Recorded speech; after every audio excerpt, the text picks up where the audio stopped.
Okay, we're going to talk about flowcharts. What a flowchart is a diagram of logic. It shows you the steps and the decisions taken to get the action that you want out of your program. So let's take an example. And for this example, what we're going to use is just 4 basic symbols. Okay? The rounded box, the sort of sausage-y shaped thing, and that represents the start or the end of the process. Square box, that's a particular task or a process. Diamondy shape, decision, and the arrow, which is the flow of the logic.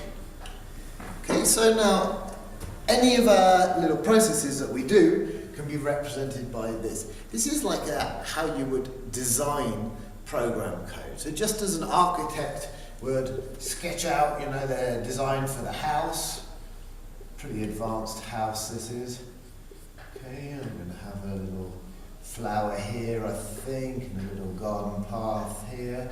So just as the designer, the architect would sketch out the design for the house like this, so the programmer would sketch out their design for the code.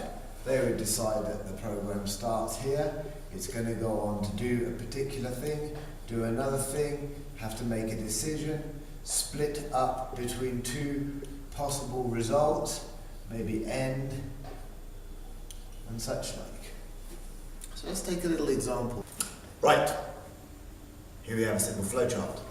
So, this flowchart, by the way, is to decide if you should sleep in. So, an important decision. It starts up here, and the first thing is a process, a task of waking up. Next thing is a decision to be made. Question, is it the weekend? 2 answers. All those decisions should have just 2 possible answers. So the first one, yes, it is the weekend, follows on to the next task or process of go back to sleep.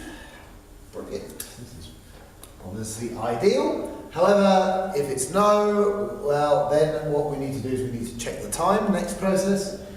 Question or decision, is it 5:30 a.m.? If it is, wake up. If it's not, then sleep some more. And that's where the process ends. Now, there you can see a nice sort of simple flowchart with a number of processes that you need to do and 2 decisions and the start and the end. And the one thing I haven't put on it just yet is the flow of the code, because these all need to be arrows showing the flow of where the logic's going to go. Now when you look at this, you're able to see some of the problems with this code, because there's some things that I've missed out. Can you think about what those might be? What can you think are the problems with this? What have I missed out? Am I going to be up in time to get to school? That's the question.